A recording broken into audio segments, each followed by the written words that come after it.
Kia ora, this is Liz. Welcome to Dames Blaze. If you're new to the channel, I suggest you go look at the intro video. If you're not new to the channel, grab your Bible, and while you're grabbing your Bible, I will remind you to subscribe and like at the end of the video if you have liked the video.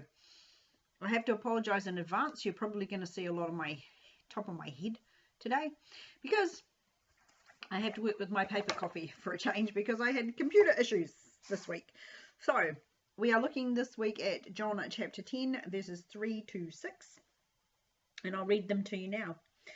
To him the doorkeeper opens, and the sheep hear his voice, and he calls his own sheep by name and leads them out. And when he brings out his own sheep, he goes before them, and the sheep follow him, for they know his voice. Yet they will by no means follow a stranger, but will flee from him, for they do not know the voice of strangers. Jesus used this illustration, but they did not understand the things which he spoke to them. So when I was studying for this one, I read something that made me think, maybe I should read the whole chapter first. And you know what I realized? Chapter 10 is all about sheep. Woolly-headed, easily tipped over sheep. It's an image that Jesus really drilled down on right here, outside the temple, with the man who had previously been blind at his feet, to try and teach the Pharisees something. We will, I think, see sheep in a whole different light by the time we reach the end of the chapter. I'll just back up into chapter 2 so I can set the sentence up right. Remember that the robber and the thief come over the wall, but he who enters by the door is the shepherd of the sheep. To him the doorkeeper opens. This doorkeeper, then, you'll remember, he was the one tasked with standing or sleeping by the door in the door space to protect the sheep overnight.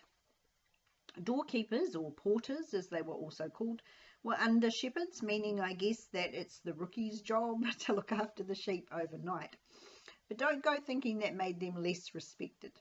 Porters were trusted servants whose roles extended all the way back to the setting up of the camp of Israel. There were gatekeepers to the camp itself and gatekeepers within the camp at the door of the tabernacle. In many ways, the camp of the Israelites was like a sheepfold, a movable one, without a roof and without walls as such, but still a sheepfold, right? And once Jerusalem was built, with its wall, it too was a sheepfold. Keep that in mind as we go through this passage, because to God, Jesus, the entire city of Jerusalem was a sheepfold. So the doorkeeper did more than just stand there like some ancient bouncer saying who was in and who was out. They were there to protect the sheep. They represented vigilance, service and dedication. As shepherds of people, then, the modern day pastor should also display these attributes. The doorkeeper recognises the true shepherd of the sheep and lets him in, and the shepherd will stand at the door and call for his flock. Remember, I told you that there could be several different flocks within one sheepfold. So how does the shepherd separate his sheep from the others? Verse 3 tells you, right? It says, and the sheep hear his voice, and he calls his own sheep by name and leads them out. So the sheep hear his voice. So sheep are trained to listen and obey the voice of their shepherd. They will come when called by that shepherd. They will not come to anyone else's voice. Who knew sheep were that intelligent? As B Meyer relates, it is said that cases of dispute about the ownership of sheep are settled in the East by putting the flock in the midst of a large field, letting the rival complainants call to them from opposite sides of that field. And it's a well-known fact that the sheep will always run to the side of the field that the true shepherd or the owner of the sheep stands there. They are biddable animals, and you would think that means they'd follow anyone, but they don't. When a stranger calls them, they just freak out and run away. But when their shepherd calls, it's a very different story. Who knew sheep were that clever? Sheep, of course, are a metaphor for Christians, and so the question needs to be asked, do we recognize the voice of our shepherd? When Samuel the prophet was a little boy serving in the high priest Eli's home, he heard a voice calling his name as he was laying down to sleep. Thinking it was his master, he ran to ask what the old blind priest wanted. Eli said he hadn't called and told the boy to go lie down again. 2 more times this happened before Eli realized God was calling Samuel. Samuel was a young lad and could be forgiven for not knowing God's voice. It was the first time he'd ever heard it. Do we have that excuse? By this time in our lives, we should know the voice of our shepherd. The only possible excuse we might have for not knowing it is that we haven't disciplined ourselves to hear it, or we're brand new to Christianity, in which case, fair enough. But if you've been in Christianity a long time and you still don't know what God's voice sounds like, you have neglected to learn and discern the right voice. Not only do the sheep in Jesus' metaphor know the shepherd's voice, but he knows their names. And yes, that does mean that it was common practice to name the sheep. There's a bit in Aristotle. He wrote, in each flock they train the bellwether to lead the way, whenever he's called by the name of the shepherd. So the bellwether would be a main sheep. And Theocritus, I don't know who he is, has handed down to us the name by which the shepherd Lexicon, I don't know who he is either, addressed 3 of his flock. So this is a little poem that the shepherd Lexicon used to yell out to his sheep, apparently. He said, ho, curly-horn, ho, swiftfoot, leave the tree and pasture eastward, where ye baldhead see. That was 3 names of 3 sheep, curly-horn, swiftfoot, and baldhead. Awesome. Now, I'm pretty good with names, right? I remember an awful lot of the kids at the youth group that I work at, but that doesn't mean I remember them all, or I get them right 100% of the time. Last week I called one of the girls by her sister's name, which is a terrible rookie mistake, let me tell you. But the true shepherd knows your name. He won't confuse it with another's. He won't forget it, for he knows you intimately. When Mary the Magdalene was wandering around Gethsemane looking for Jesus' body, she came across a man she thought was the gardener. It was when he called her by her name that she recognized him. The shepherd calls them by name, and he goes before them. Now, in New Zealand, where I live, sheep are rounded up by dogs or farmers on tractors.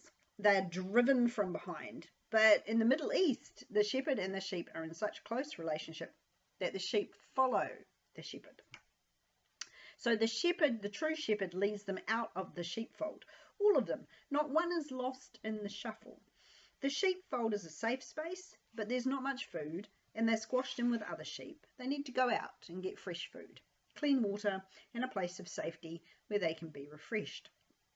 Now, when the ancient Hebrew thought of God leading them out of places, they would naturally think of the Exodus passages, where they, as a people group, were led out of ancient Egypt as it lay in crumbling, smoking ruins behind them. For us, this should be a picture of our salvation. Our head shepherd, that would be Jesus, leads us out of sin as we follow him. The sheep follow the right shepherd because they know his voice. So what about those Christians who fall away? Whose voice are they following? They follow a different shepherd, right? Sometimes they follow sheep that's gotten a little above its station. It's well known among farmers that if one sheep is rebellious, it can turn the whole flock.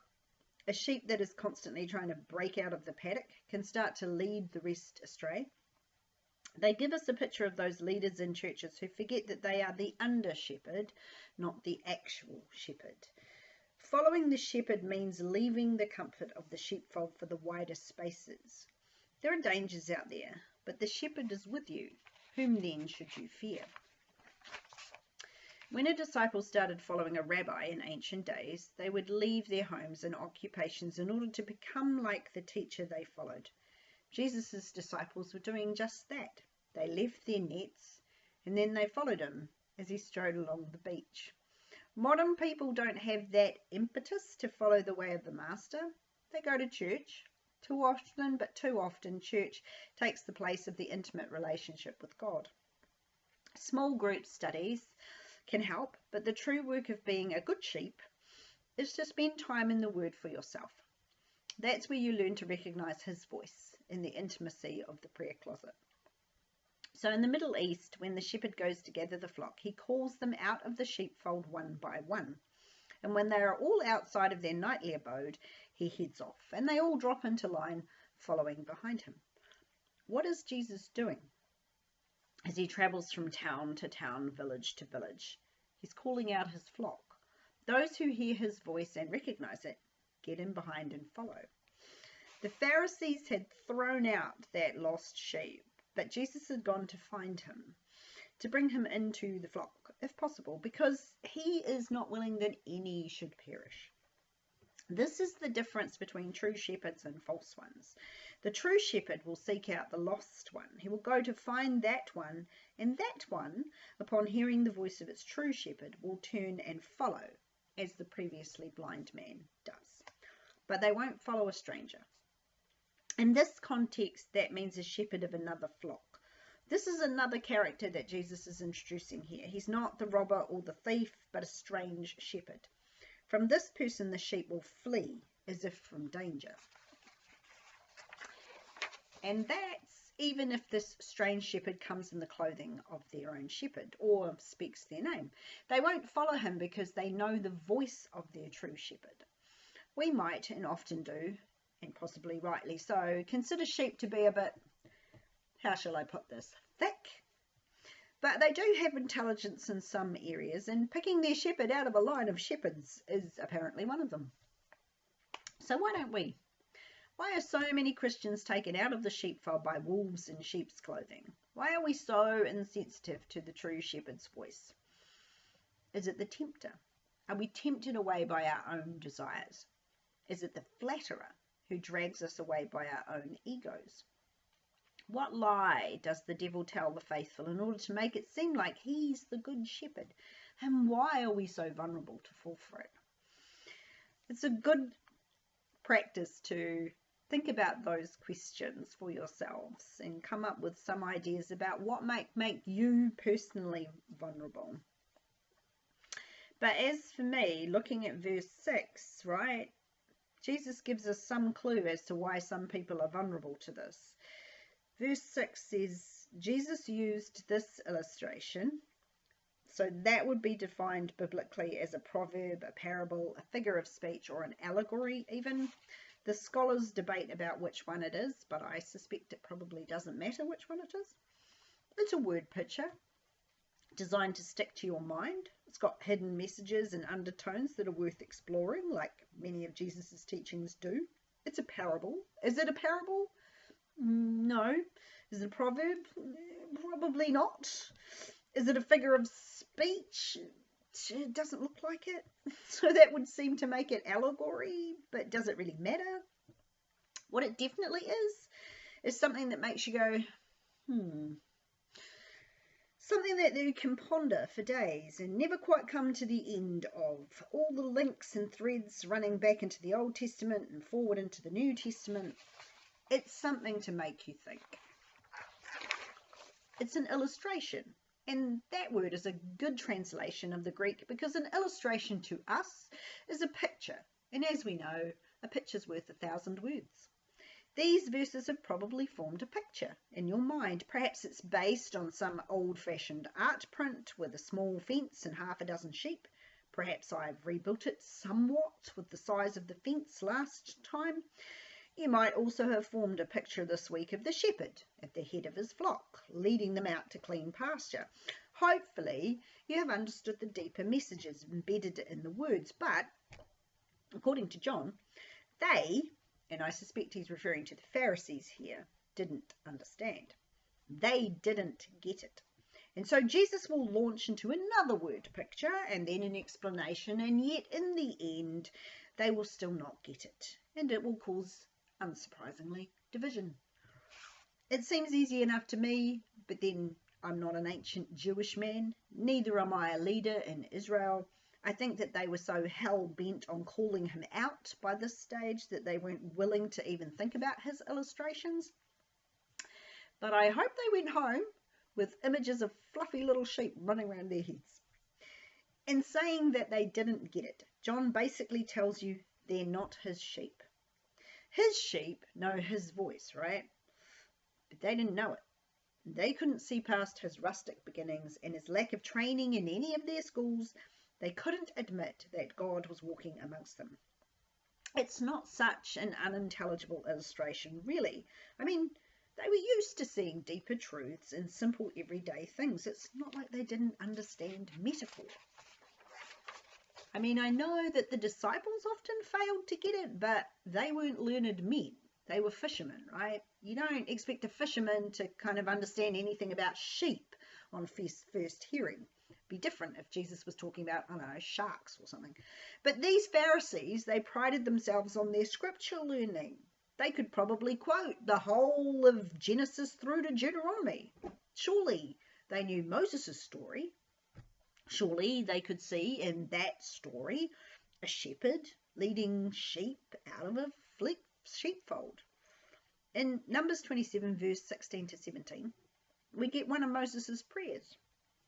It goes like this. May the Lord, the God of the spirits of all flesh, appoint a man over the congregation who will go out and come in before them, who will lead them out and bring them in, so that the congregation of the Lord will not be like sheep without a shepherd. This prayer comes just before Moses heads up into the hills to get his final view of the promised land, because he ain't allowed to go into the promised land, before he dies, right? So who took over from Moses? Who shepherded the flock in his place? That would be Joshua, right? Joshua, whose name means Jehovah saves, and is translated into the Greek as Yeshuasos, or Jesus, right? It should have come as no surprise that the man to come and shepherd the flock was called Jesus. It's why lots of Jesuses were born in those years. So, and there were a lot, right? So how are they to know which particular Jesus was the right Jesus, right? I mean, we're being a bit harsh, aren't we? I'm sure that all the Jesuses weren't running around healing people who'd have been blind from birth. Sure, there were other miracle workers at that time. There were other teachers, other prophets, right? But were they all rolled into one package? Were they able to draw a massive crowd? Were they capable of feeding 5,000 plus people with some fish and a few loaves of barley bread? The true shepherd was among them. He was gathering his sheep, going around Judea, talking, healing, calling his sheep into his flock. But these learned men aren't of his flock, now are they? They were wolves in sheep's clothing at worst, or simply sheep from another flock at best. What of us, though? Are we sheep in his flock? Would we know his voice when he calls us by name? How do we practice hearing his voice so that we're able to recognize it? Well, it's all in his word, really. As we read it, study it, consider it, we come to know how he speaks, so that when he speaks, when he calls us out of the sheepfold, we recognize his voice and go trotting down the road to follow in his footsteps. That is all I have for you this week. I pray that you will hear his voice clearly and be able to be one of his sheep and follow him out of the sheepfold. Pray blessings on you and your household and your endeavours for the week, and I look forward to seeing you again next week. Ka kite anō.